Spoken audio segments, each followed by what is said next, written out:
Music note somewhere online. There we go. This one looks good.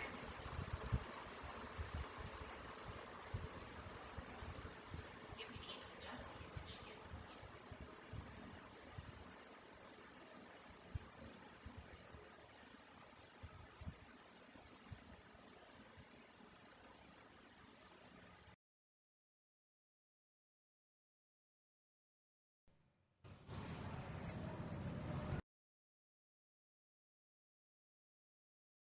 दोस्तों, मैं विकास आपके लिए एक बिल्डिंग सर्विसेज से रिलेटेड एक वीडियो लेके आया हूं। मुझे आशा है यह वीडियो आपके शुरुआती कैरियर के लिए लाभदायक होगी।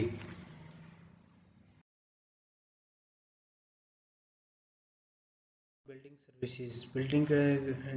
सर्विसेज को हम डिवाइड करते हैं वो इलेक्ट्रिकल सर्विसेज में HVAC services, fire fighting and plumbing services, BMS system and lift and service और एचके सर्विसेज में डिवाइड करते हैं।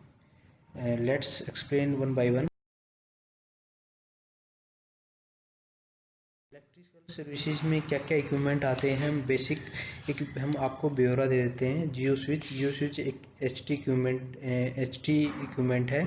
ये बेसिकली हमारी लाइन की प्रोटेक्शन के लिए यूज किया जाता है और एज ए आइसोलेटर काम करता है। इन केस ऑफ हमारे मीटर और वीसीबी में कुछ फॉल्ट हो जाता है उसके मेंटेनेंस पर्पज़ के लिए, और in case of short circuit होता है तो है ये हमारे protection as a protection gear भी यूज वर्क करता है। Then H T meter panel हमारी जितनी भी कंजप्शन होती है डे और मंथ के एंड तक वो सारी मॉनिटरिंग हम इधर से ही करते हैं, और इलेक्ट्रिसिटी बोर्ड हमें एच टी मीटर की रीडिंग के अकॉर्डिंग ही बिल जनरेट करते हैं। और उसके बाद आता है वीसीबी। वीसीबी होता है वैक्यूम सर्किट ब्रेकर। ये वीसीबी वैक्यूम सर्किट ब्रेकर ये एचटी पैनल के बाद में इंस्टॉल होता है, और बाद में ये हमारे बेसिकली एक प्रोटेक्शन इसमें मल्टीपल सेफ्टीज़ होती हैं लाइक दिक अर्थ fault relay, under voltage relay, short circuit. ये जो भी जितने भी हमारे ये जितने भी रिलेज होती हैं ये हमारे बेसिकली ट्रांसफार्मर में कुछ फॉल्ट जनरेट होता है, ओकरिंग होता है, या फिर आगे एलटी पैनल में कुछ भी शॉर्ट सर्किट होता है तो वीसीबी हमारा ट्रांसफार्मर की सेफ्टी जो रिलेज होती हैं, जो सेफ्टी रिलेज होती है वो एक्टिव हो जाती है और ट्रांसफार्मर की सप्लाई को कट कर देती हैं, और इस वे से हमारा जो भी ट्रांसफार्मर और एलटी पैनल है वो सेफ मोड में चला जाता है। उसके बाद है ट्रांसफार्मर दो टाइप के होते हैं, ड्राई टाइप और एक oil type. Oil type transformer basically oil type हमारे बिल्डिंग के आउटसाइड में इंस्टॉल्ड होते हैं और ड्राई टाइप इनसाइड में इंस्टॉल्ड होते हैं। इनमें बेसिक डिफरेंस है, उसमें ऑयल टाइप में हम ऑयल यूज़ कर सकते हैं, ऑयल यूज़ करते हैं, और ड्राई टाइप में कोई किसी भी टाइप का ऑयल यूज़ नहीं होता कूलिंग पर्पज़ के लिए। ये एयर कूल्ड होता है, वो ऑयल कूल्ड होता है। L T panel basically combination of A C B या एम सी सी बी होता है। इसमें मल्टीपल सेक्शंस होते हैं, उनके अकॉर्डिंग आगे मल्टीपल सेक्शन से हम बिल्डिंग में लोड डिस्ट्रीब्यूट करते हैं। एलटी पैनल से लोड हमारा एमडीबी पे जाता है, मेन डिस्ट्रीब्यूशन पैनल पे, उसके बाद एचडीबी पे जाता है, सब मेन डिस्ट्रीब्यूशन पैनल्स, और एलटी पैनल से ही हमारा यूपीएस पे सप्लाई जाती है। देन एलटी पैनल से ही हमारा चिल्लर पैनल पे सप्लाई जाती है, डीजीओक्स पैनल पे जाती है, डब्ल्यू पैनल पे जाती है, एस पैनल पे जाती है। उसके बाद आता है ए सी बी होता है एयर सर्किट ब्रेकर्स। इस एयर ब्रेकर की इंटरनली सेफ्टिंग होती है, इन बिल्ट सेफ्टी होती है हमारी, अर्थ फॉल्ट रिले होती है, अंडर वोल्टेज रिले होती है, शॉर्ट सर्किट होता है, सम ट्रिप रिले होती है। ये हमारे इन केस ऑफ एनी के किसी भी टाइप का फॉल्ट आता है तो हमारी ये रिले एक्टिव हो जाती है और हमारे एसीबी को ट्रिप करवा देती है, और जो भी लोड कनेक्टेड है उसकी सप्लाई ब्रेक हो सकती है। उसके बाद आता है कैपेसिटर पैनल्स। कैपेसिटर पैनल हमारा बेसिकली हम पावर फैक्टर को इम्प्रूवमेंट करने के लिए ही यूज़ करते हैं, और ये बेसिकली हमारा जो सोर्स का पावर फैक्टर उसको इम्प्रूव करता है। वो पावर फैक्टर हमारा डिपेंड करता है लोड टाइप पे। लोड टू टाइप के होते हैं, इंडक्टिव और कैपेसिटिव लोड। इंडक्टिव टाइप में हमारा पावर फैक्टर डाउन जाता है, उस टाइम पे हमारा जो भी कैपेसिटर पैनल है वो एक्टिवेट होता है अकॉर्डिंग टू उसके रिले में हमने जो पावर फैक्टर सेट करते हैं उसके अकॉर्डिंग वो कैपेसिटर बैंक को कमांड देता है और कैपेसिटर ऑन हो जाता है और वो हम और फिर वो हमारे सोर्स का पावर फैक्टर को इम्प्रूव कर देता है। आगे आता है हमारा डिस्ट्रीब्यूशन पैनल, जैसे मैंने आगे बताया अल्टी पैनल की जो डिवीजन डिस्क्राइब करी थी आपने। डिस्ट्रीब्यूशन पैनल से ही हमारे आगे हेड में जितने बिल्डिंग में सर्विसेज हैं लो में जिस कॉमन एरियाज की उनसे सबकी लोड कनेक्टिविटी डिस्ट्रीब्यूशन पैनल से ही जाती है हमारी। और फ्लोर पैनल पे भी मैन राइजर से भी डिस्ट्रीब्यूशन पैनल कनेक्ट होते हैं। इसमें जैसे भी जो भी टेनेंट होता है वो अपनी पावर लोड लेता है, एचओ कनेक्टेड होते हैं, उसके यूपीएस कनेक्ट होते हैं, वो सारे डिस्ट्रीब्यूशन पैनल से होते हैं।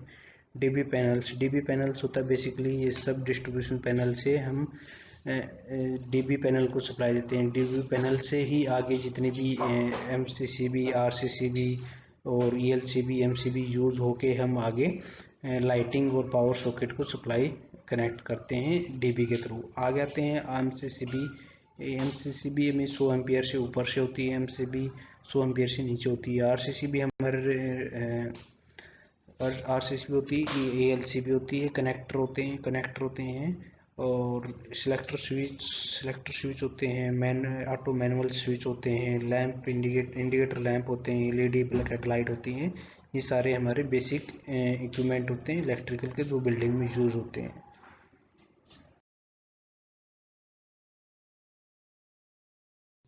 सर्विसेज में हमारे मल्टीपल इक्विपमेंट होते हैं जो हमारे कंफर्ट को मेंटेन करते हैं, बिल्डिंग में कंफर्ट को मेंटेन करते हैं। वो टेम्परेचर कंफर्ट में हम बेसिकली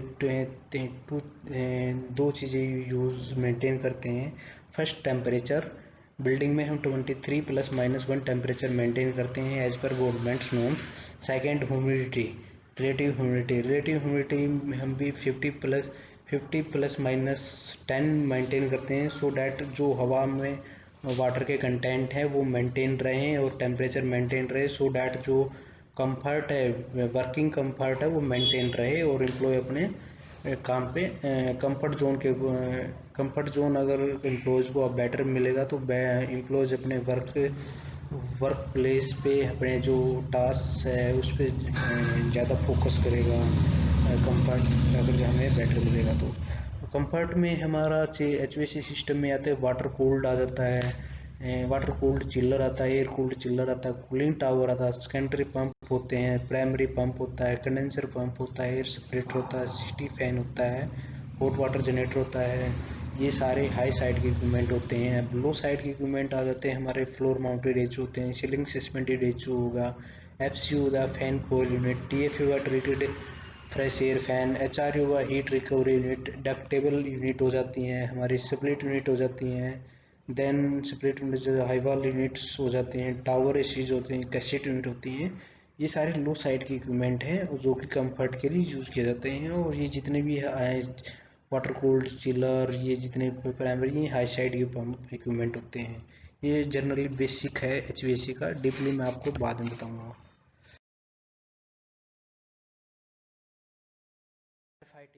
फायर फाइटिंग सिस्टम में होता है, फायर होता है हमारा three type combination of three materials होता है, पार्टिकल्स होता है, टेम्परेचर, मटेरियल एंड मीडियम। अगर ये थ्री चीज़ वेरिएबल है कहीं पे भी तो आपकी फायर पॉसिबिलिटी है। Temperature, material and medium. Fire alarm system भी टू टाइप का होता है, detection system, monitoring system and output. Detection system में आ जाता है हमारा स्मोक डिटेक्शन सिस्टम में हमारा आ जाता है। फर्स्ट करते हैं मॉनिटरिंग सिस्टम में आ जाता है हमारा FAPA system and detection system आ जाता है smoke detector, MCP, flow switch आ जाता है जो हमारे फायर लाइन में इंस्टॉल्ड होता है, sprinkler in case of any sprinkler हमारा ब्लास्ट हो जाता है प्रीमाइसेस में टेनेंट एरिया में तो फ्लो स्विच एक्टिवेट हो जाता है और वो डायरेक्ट हमारे FAPA सिस्टम के साथ इनपुट देगा और जिससे अलार्म एक्टिवेट हो जाएगा। देन हमारा हो जाता है हीट डिटेक्टर होते हैं, स्मोक डिटेक्टर होते हैं, स्प्रिंकलर हो जाता है और हूटर होते हैं, एमसीपी होता है, MCP manual call point, RI होता है, रिस्पॉन्स इंडिकेटर्स। ये हमारे बेसिकली आरआई होता है। जो स्मोक डिटेक्टर अबाउ सीलिंग होते हैं उनके डिस्प्ले को शो करने के लिए आरआई यूज़ करते हैं बिलो फॉल सीलिंग के। Fire repeater panel, fire repeater panel basically हम बिल्डिंग में एक मैन पैनल होता है, उसको मॉनिटर करा जाता है मल्टीपल प्लेस से, इसलिए मल्टीपल प्लेस पे हम फायर रिपीटर पैनल लगा इंस्टॉल करते हैं। ये डायरेक्ट इंटीग्रेट होता है मैन पैनल से, FAPA सिस्टम से, मैन फायर पैनल से। फायर मॉड्यूल होता है, फायर मॉड्यूल हमारा बेसिकली यूज़ किए जाते हैं। हम एक टेनेंट, मल्टीपल टेनेंट होते हैं हमारे फ्लोर पे, सबको एक पॉइंट पे मर्ज करने के लिए फायर मॉड्यूल यूज़ करते हैं, और वो डायरेक्ट हमारे फायर मैन पैनल से इंटीग्रेट होता है। इन केस ऑफ किसी भी टेनेंट में अलार्म आता है तो इवन फ्लो उसके टेनेंट के इनसाइड का भी फायर पैनल एक्टिवेट होगा, पैरेलल में हमारा मैन पैनल भी एक्टिवेट रहेगा, तो सबको ये अलर्ट चला जाता है उस टाइम पे, और उसके अकॉर्डिंगली टीम एक्टिव हो जाती है। जो भी जैसे हमारी की इमरजेंसी रिस्पॉन्स टीम होती है, फायर टीम होती है, सर्च एक्वेशन टीम होती है, उसके अकॉर्डिंग अनाउंसमेंट के बाद ये सारी टीमें एक्टिवेट होती है। फिर टीम वेस्डा सिस्टम होता है, very early smoke detector system. ये बेसिकली हमारा हाई प्रोटेक्शंस एरिया में यूज़ किया जाता है, like this server room, data centres. उसके बाद आता है फायर फाइटिंग सिस्टम। फाइटिंग में क्या क्या आता है हमारा, फायर इंजन आता है, हाइड्रेंट पंप आता है, स्प्रिंकलर पंप आता है, जोकी आता है, FSC आता है, होज कैबिनेट आता है, फायर एस आता है, होज कैबिनेट आता है, होज रील आता है, और ब्रांच नोजल आती हैं। ये है बेसिक इक्विपमेंट ऑफ फायर। इसको फायर को हमने दो बार डिवाइड में पार्ट किया है, डिवाइड किया सॉरी। एक होता है डिटेक्शन सिस्टम, एक मॉनिटरिंग होता है, एक फायर फाइटिंग सिस्टम होता है। 3 टाइप की।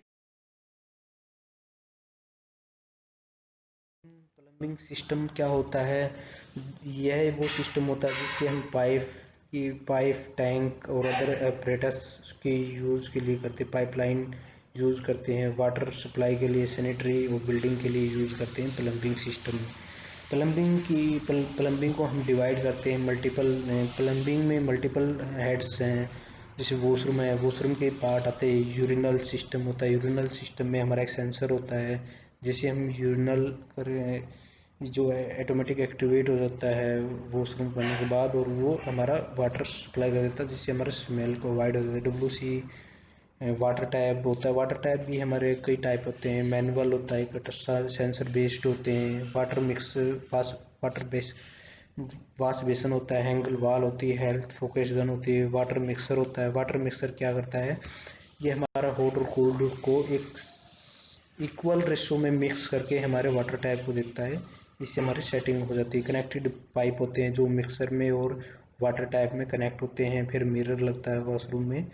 वो ये सारे वॉशरूम के इक्विपमेंट हैं, ये बेसिक इक्विपमेंट है। आप इसके अकॉर्डिंग बहुत एडवांस चीज़ आती हैं आजकल, उसके अकॉर्डिंग आप वॉशरूम को इम्प्लीमेंट कर सकते हो।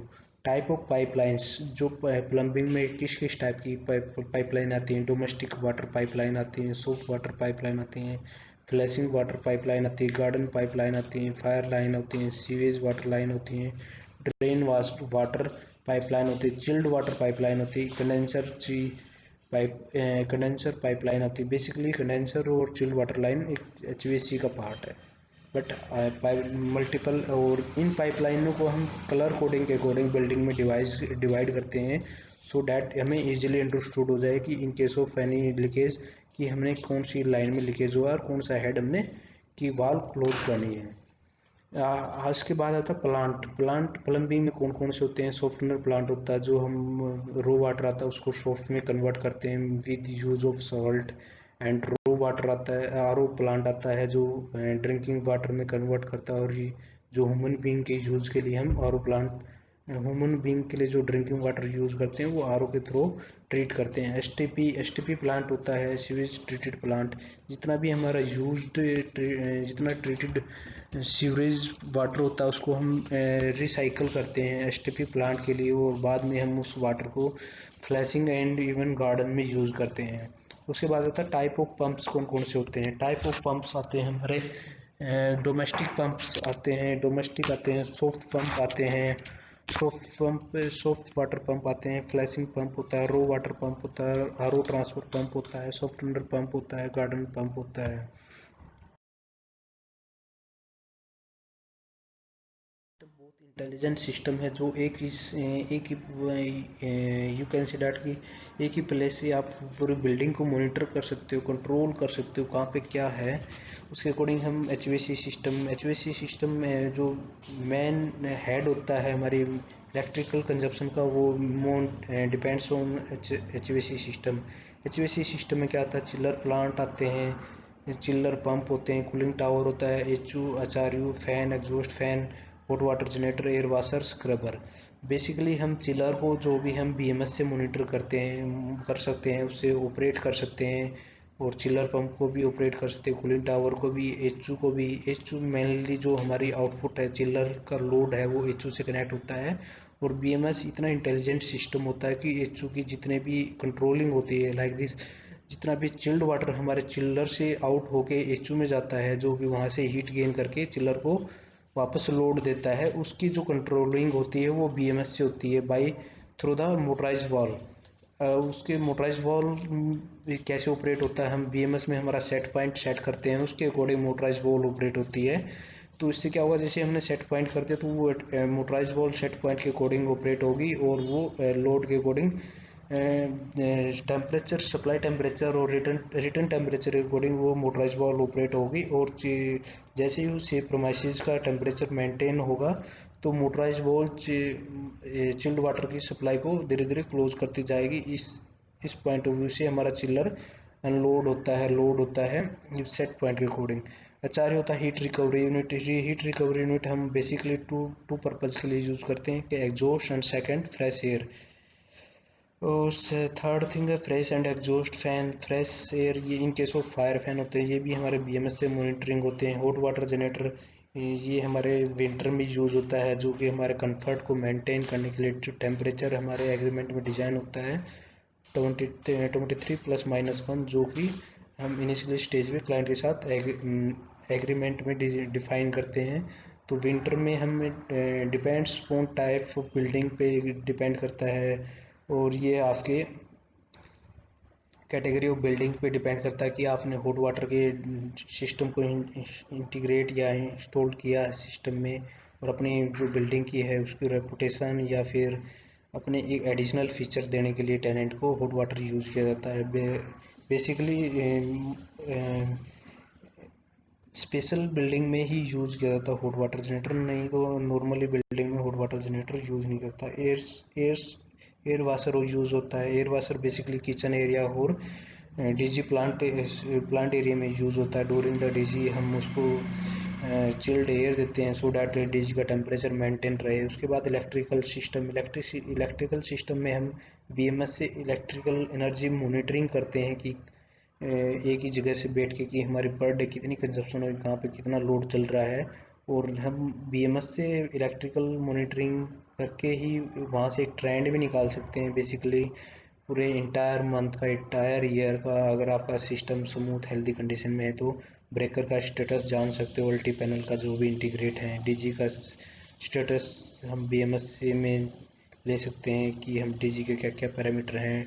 टेम्परेचर मॉनिटरिंग कर सकते हैं ट्रांसफार्मर की, डीजल टैंक लेवल मॉनिटरिंग कर सकते हैं, प्लम्बिंग सिस्टम को वाटर टैंक लेवल मॉनिटरिंग कर सकते हैं, पंप रन स्टेटस देख सकते हैं। तो बीएमएस सिस्टम से हम बेसिकली मैन पावर को रिड्यूस कर सकते हैं, और हमारा सिस्टम स्मार्टली हम मॉनिटर कर सकते हैं, कंट्रोल कर सकते हैं। बीएमएस ही हमारा एक ऐसा सिस्टम है जो बिल्डिंग को एक ही जगह से बैठ के हम मॉनिटर और कंट्रोल कर सकते हैं, और मिनिमम मैन पावर में हम सिस्टम को रन कर सकते हैं। और डायग्राम ऑफ इलेक्ट्रिकल सप्लाई कहाँ से आती है, कैसे जाती है, कैसे डिस्ट्रीब्यूशन होती है, ये जितने भी हमारे मेंटेनेंस यूटिलिटी के जितने भी कैंडिडेट होते हैं उनको अच्छे से माइंड में सेट होना चाहिए कि सप्लाई कहाँ से आई। जियो स्विच आती है, एसटी पैनल आती है, देन वीसीबी पे आती है, ट्रांसफार्मर से आती है, ट्रांसफार्मर से स्टेप डाउन करके वोल्टेज को हम पैनल को देते हैं। अल्टी पैनल से देन लोड सप्लाई को डिस्ट्रीब्यूट किया जाता है लोड के लिए, इन केस ऑफ हमारे ग्रिड सप्लाई फेलियर हो जाती है तो डीजी सेट होता है बैकअप के लिए, वो डीजी को रन करके हम पावर को रिस्टोर कर देते हैं और सो डैट हमारा बैकअप बना रहे और हमारा सिस्टम रन करता रहे। देन हमारा इलेक्ट्रिकल सप्लाई, ये विद सिंबल्स हमने यहाँ पर रिप्रेजेंट किया है। 11 kV जैसे आती है तो उस पर जियो स्विच पे आती है। सिस्टमेटिक डायग्राम के अकॉर्डिंग मैंने यहाँ सिंबल में रिप्रेजेंट कर दिया। उसके बाद ये एच टी मीटर का सिंबल होता है ऐसे, फिर वीसीबी पे आती है, देन ट्रांसफार्मर पे आती है। ट्रांसफार्मर के ये हमने जैसे बताया कि इनकम इनपुट जो कनेक्शन होते हैं डेल्टा में होते हैं, आउटपुट कनेक्शन जो होते हैं स्टार में होते हैं। और ट्रांसफार्मर की हमने डबल अर्थिंग करनी होती है सो डैट हम जो न्यूट्रल को सपोर्ट के लिए और सेफ्टी पॉइंट हो इसीलिए। उसके बाद हमारा आइसोलेटर पैनल यूज़ किया था। आइसोलेटर पैनल हमारे का एक मेन सप्लाई को स्विच ऑफ और ऑन करने के लिए, इन केस ऑफ मान लीजिए सपोज करो हमने एल टी पैनल पे मेंटेनेंस करनी तो हम ट्रांसफार्मर को स्विच ऑफ ना करके हम आइसोलेटर को से सप्लाई कट करके हम फर्दर हम मेंटेनेंस कर सकते हैं सो डैट हमारा ट्रांसफार्मर लाइव रहे और एच टी जो सिस्टम हमारा लाइव रहे, वो डिस्टर्ब ना हो। और आइसोलेटर का मेन फंक्शन यही है, एज ए स्विच काम करता है, एज ए ब्रेकर काम करता है और कुछ नहीं इसका। उसके बाद ये हमारा 440 आगे लोड को डिस्ट्रीब्यूट हो जाती है सप्लाई और डीजी हमारा रहता है, ये यहाँ पे डीजी असेंबली होता है। बेसिकली सिस्टमेटिक डायग्राम एक अच्छा व्यू है किसी भी एम्प्लॉय को आप समझाने के लिए। बट आप कहीं पे भी इंटरव्यू जाओगे तो वो विद सिंबल आपसे क्वेश्चन रेज करता है कि आप please draw a SLD of your systems electrical supply. तो वहाँ पे हमने विद सिंबल रिप्रेजेंट करना पड़ता है, अदरवाइज़ आपको वो समझेगा नहीं, आपको नॉलेज नहीं इलेक्ट्रिकल की, आप ऐसे ही आए हो। यही हमारी आज की मोटिव था, बेसिक चीज़ों का जो बिल्डिंग में इंस्टॉल्ड होते हैं, जो जो इक्विपमेंट उनका ब्रीफ करने के लिए आपको। होप आपको मेरी वीडियो जो भी है वो समझ में आई होगी। प्लीज़ लाइक करना, सब्सक्राइब करना हमारे चैनल को। और मैं आगे जो अगले हर वीक मैं आपको वीडियो प्रोवाइड करता रहूँगा related to every system, deeply study on every equipment like this transformer, HT panel, VCB, DG set, V chiller, HO। तो मैं आपको अगले वीक फिर मिलते हैं, एक वीक के बाद डीपली स्टडी के साथ उन सिंगल इक्विपमेंट पे। धन्यवाद।